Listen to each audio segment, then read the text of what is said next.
안녕하세요, 소피비입니다. 한류 드라마라고 하면 새콤달콤하고 눈물 없이는 볼 수 없는 멜로드라마를 상상하는 사람이 적지 않지만 최근 제작된 드라마 중에는 SF나 서스펜스, 액션이나 휴먼 드라마 등 누구나 즐길 수 있는 카테고리의 드라마도 등장하고 있습니다. 2018년에 방송되어 본국에서 사회현상이 될 정도로 데이트한 스카이캐슬 상류층의 아내들. 스카이캐슬은 엘리트들이 사는 고급 주택가. 자식을 엘리트 대학에 입학시키기 위한 스카이캐슬 주민들의 장렬한 입시 전쟁을 펼친다. 현재의 한국 사회를 비추며 피말리는 스토리와 연출로 중독자가 속출했다고 한다. 도시 남녀의 연애법. 페이크 다큐멘터리의 수법을 사용해 인터뷰 형식에서 이야기가 진행되어가는 도시 남녀의 연애법. 사실적인 연애 모양을 그려 본국의 젊은이들 사이에 공감을 불러일으켰다. 해변에서 만나 끌리던 남녀가 대도시 서울에서 재회. 2명을 포함한 6명의 남녀가 각각의 연애관과 경험을 말해간다. 지창욱과 김지원이 더블 주연으로 출연했다. 상속자들. 2013년에 공개되어 본국의 젊은이들 사이에 큰 인기를 끈 상속자들. 재벌 도련님과 고생한 여주의 청춘 로맨스라는 한국 드라마에서 흔히 볼 수 있는 설정이지만 학원에서 계급과 가족 간의 싸움 등 복잡하게 얽히는 스토리에 빠져든다. 로스앤젤레스에서 우연히 만난 김탄과 차은상은 서서히 끌린다. 그 후 각각 한국으로 돌아온 두 사람은 초명문 사립고등학교에서 재회하고 이민호, 박신혜, 김우빈, 김지원 등 미남 미녀, 호화 캐스팅이 화제였다. 여기까지 본문 내용이었고 다음은 댓글 알아보겠습니다. 일본의 엔터테인먼트는 어떻게 되는 거야? 한국의 댄스, 노래는 완패했고 아카데미에서 영화도 큰 차이가 나고 드라마도 한국이 잘 만들고 세계 시장 점유율에 군림할 수 있는 것은 애니메이션과 게임밖에 없는 거야? 일본은 오래되고 큰 회사의 답답한 사람이 영화 주연이거나 상을 타는 것은 오래된 프로듀서의 가수 그룹이거나 일본에도 좋은 배우나 가수는 있다고 생각합니다만 프로듀싱 능력이 올드한 느낌은 듭니다.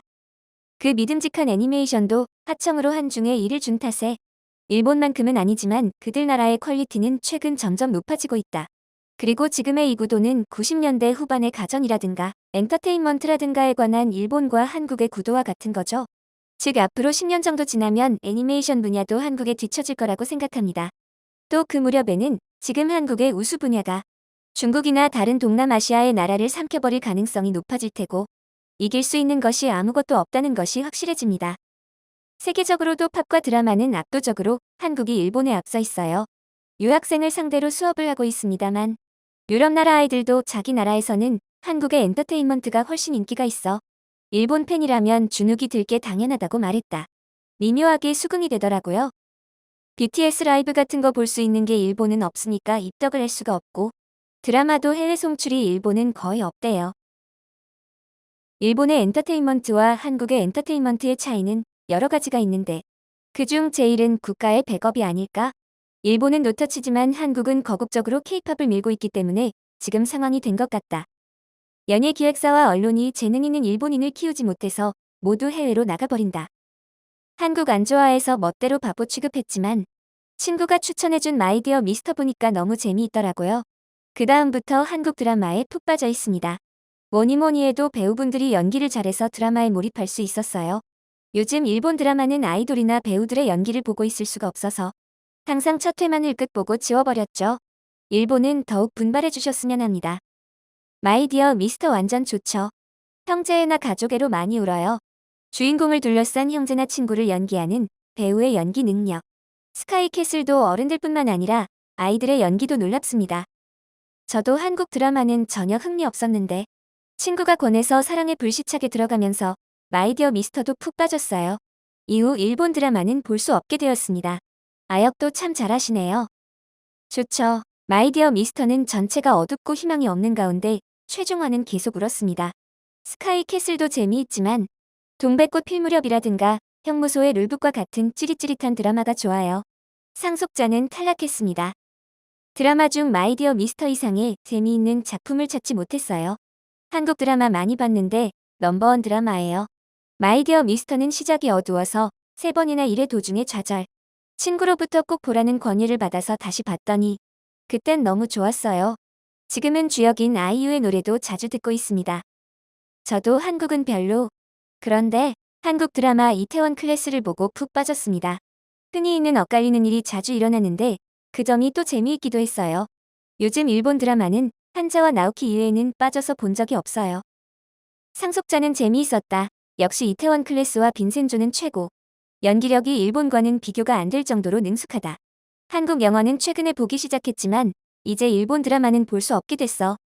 빈센조 재밌죠? 잘 생각해보면 현실에 있을 수 없는 기상천외한 전개지만 좋은 의미로 가볍게 웃을 수 있는 드라마인 것 같습니다. 이태원 클래스는 볼까 말까 망설이고 있는데 일본 영화, 드라마는 최근 몇 년간 보지 않았다. 연기력도 월등히 다르고 한국 배우들은 잘한다. 노래나 춤도 똑같아. 우선 씀씀이부터 다른데 아쉽지만 완패네요. 확실히 한국은 드라마를 일본의 드라마보다 만들기를 잘하기 때문에 빠진다. 가수는 노래를 잘하든 춤을 잘 추든 해외 전략에 강하고 높은 목표가 그 기술을 만들어내고 있는 것 같다. 가전에서도 스마트폰에서도 꽤 좋은 제품이 있습니다. 한국은 반일만 없으면 참 좋은 나라인데 아쉽네요.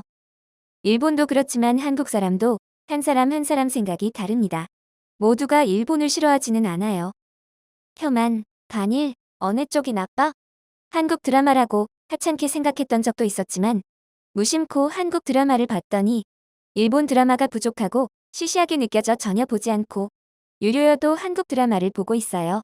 드라마의 구성도 재미있고 걸쭉하거나 의료계의 사건 사고기는 너무 리얼하지만 그래서 재밌어요. 스토리에 끌려 들어가는 강한 매력이 있거든요. 스카이캐슬은 확실히 빠졌어.